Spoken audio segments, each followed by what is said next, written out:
welcome to the third episode of The Hoop Show. I am your host, Chad Cook.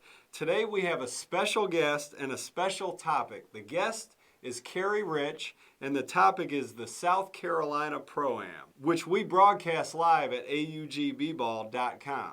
The playoffs just ended and a champion has been crowned, but more importantly, the first season has been a huge success, and Carrie has gotten a great start on achieving his goal of providing an environment for the top pros, the top collegiate players, and even the top high school players from the Southeast to compete and improve their game during the off months.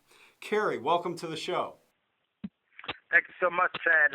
So good to be on the Hoop Show with you. Heard so much about it, and I'm so happy to be a part of it. Well, thank you. Now, congratulations on a first fine season. There's so many positives here.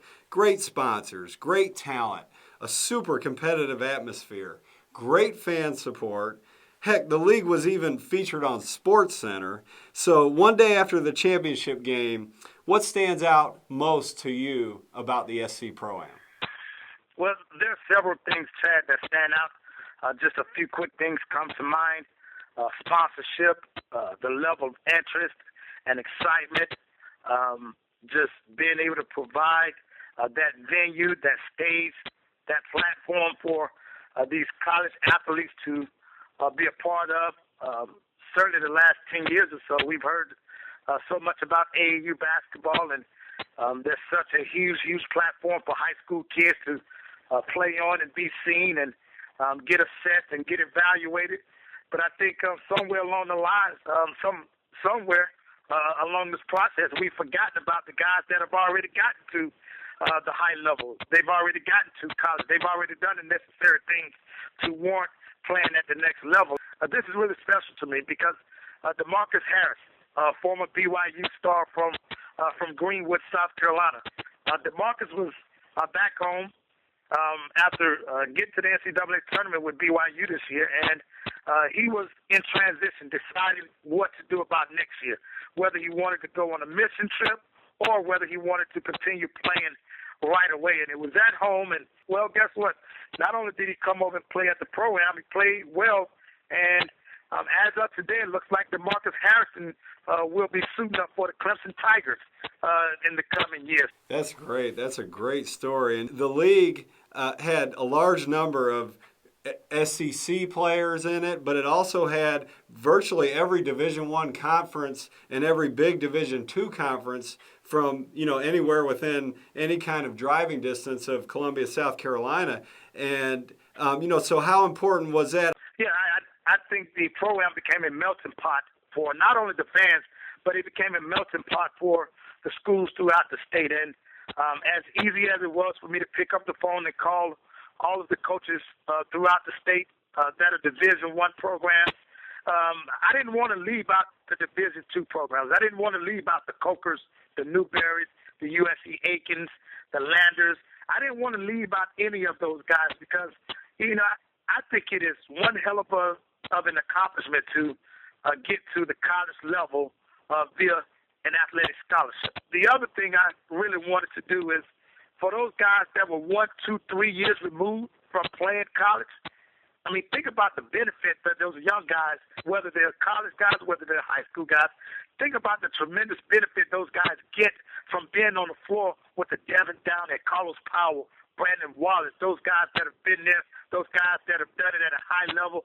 Those guys share an insight. Those guys share perspective. And because of that, the younger kids forever benefit from their presence in the competition that we just saw the past few weeks.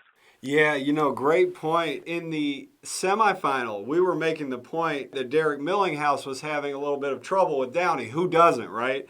But Derek Millinghouse is an Ole Miss. He's an SEC player, and he was having a little bit of trouble with Downey, but he stuck with it, and he made the big shot to put his team ahead and propelled his Palmetto Promotions team into the championship game. One of the other cool features about the league is you selected 5 or 6 of the state's best high school players to participate, and to me it is just absolutely obvious and absolutely significant the impact that time made on those young players. Talk about that for a moment.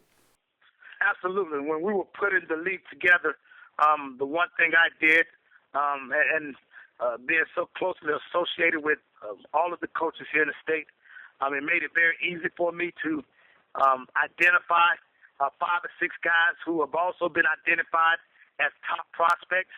And we wanted to engage those guys. We wanted those guys to be a part of this because now this serves as a precursor of what you're getting ready to incur once you get to the next level.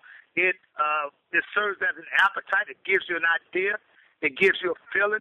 It gives you a thought of what you're getting ready to face when you get to the next level. And you mentioned Marcus Stroman, Darius Thornwell, Justin Mackey, Austin Ojukwa, who's just blown up this summer, offered by Wake Forest, Clemson, several others. Heard there are a lot of other schools that are getting ready to offer. I think I'm forgetting somebody. P.J. Dozier. Yes, P.J. Dozier, who's everybody's just going crazy about. I got a phone call from a good friend that coaches in one of the elite programs in the country, and he said, get ready. I'm coming to Columbia to get P.J. Dozier. So that's the type of interest, and this is one of the 6 elite programs in the country.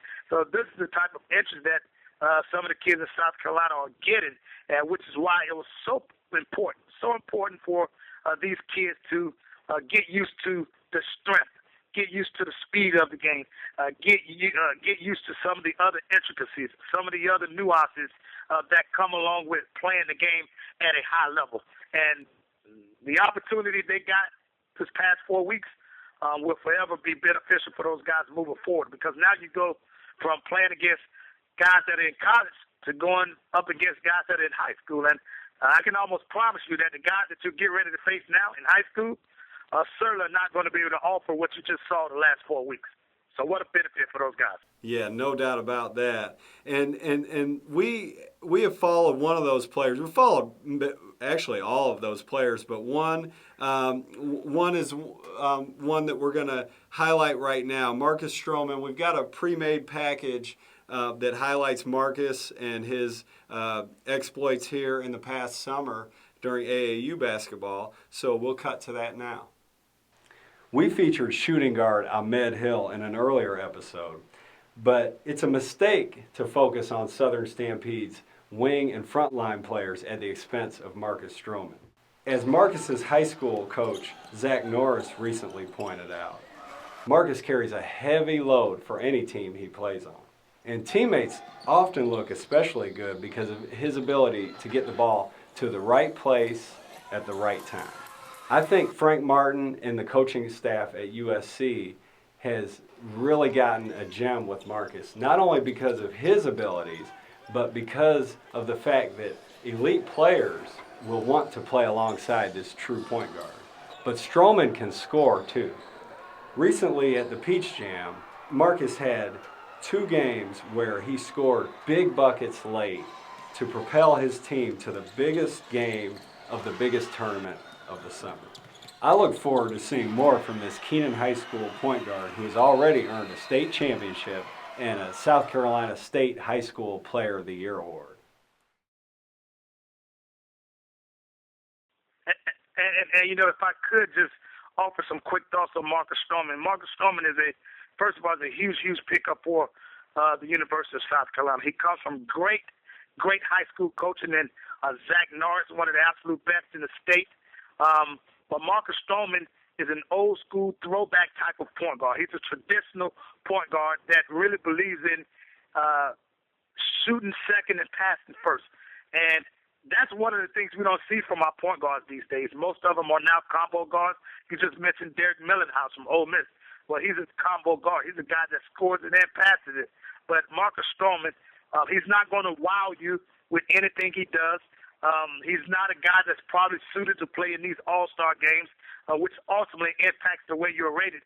But if you're looking at a guy to just play the game of basketball, if you're looking at a guy that's going to impact every possession, if you're looking at a guy with savvy, a guy that's real crafty, a guy with a high IQ when it comes to basketball, you're looking at a guy like Marcus Stroman with huge hands. That's a tremendous advantage for him. And because of that, I think he's going to make one hell of a college basketball player. Kudos to Frank Martin and his staff, and kudos to Zach Norris for finding a way to put Marcus Stroman in a situation that's favorable for him. Speaking of the high school guys, we're going to use this last bit of time to introduce to our viewers something that I know I am super excited about, and I think you are too, Carrie.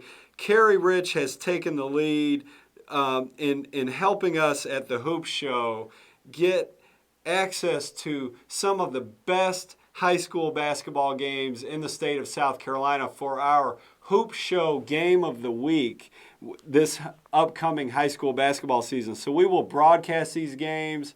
We will cover them from head to toe, before, after, in between, all of the above. And Carrie, we really appreciate you doing that. And what I wanted to ask you is, when it comes to the Pro-Am, you know, you've got pros from the state of South Carolina and beyond. You've got the collegiate players from the state of South Carolina and beyond. You've got the best high school players. Now with you making your mark and lending a hand to us trying to bring the same level of coverage to the high school game, to the best high school games in the state of South Carolina. I've heard you say that you want to, it's one of your goals to raise the level of basketball at all ages in the state of South Carolina and beyond.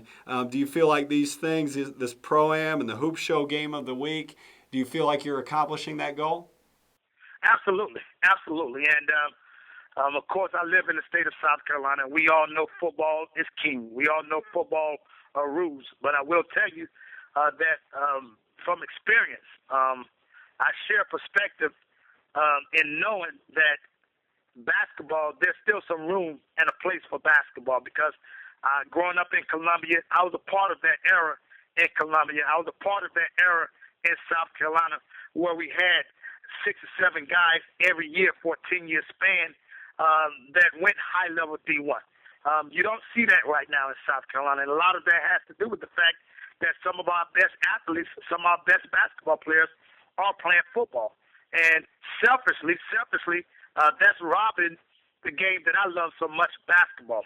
And because of the interest, because of the excitement that's been generated from the Pro-Am, yes, my number one goal is to parlay that type of interest, that type of excitement, and parlay that into generating a bigger excitement for the state of South Carolina. And I've been tremendously, and I mean tremendously blessed to have relationships with coaches all over the state, high school and college. So for me, it makes it bridges that gap just a little bit in relation to being able to reach out to guys and let them know what we're wanting to do, what we're trying to do. And I think they all will be on board. I know they've been on board thus far, but when it comes to making the product better, product being basketball in the state of South Carolina, I can guarantee you that those guys are going to be on board. I'm looking forward to it, Chad. I look forward to working with you. I look forward to being a part of the Hoop Show, and I certainly look forward to sharing my insight, my perspective, my knowledge of the game that I love so much with our viewers. So it should be a lot of fun, and I can't wait to get started. Thank you for joining us. Now, one thing I'll share with our viewers, if you're in the right place in South Carolina, you can listen to Carrie and the crew there from 10 a.m. to 1 p.m. on weekdays. So I highly recommend that. They do a great job. And thank you, Carrie, for being with us. We look forward to many, many more activities with you, and congratulations on such a great start with the Pro-Am. Thank you so much, Chad. Stay tuned for future episodes. I'm Chad Cook, signing off.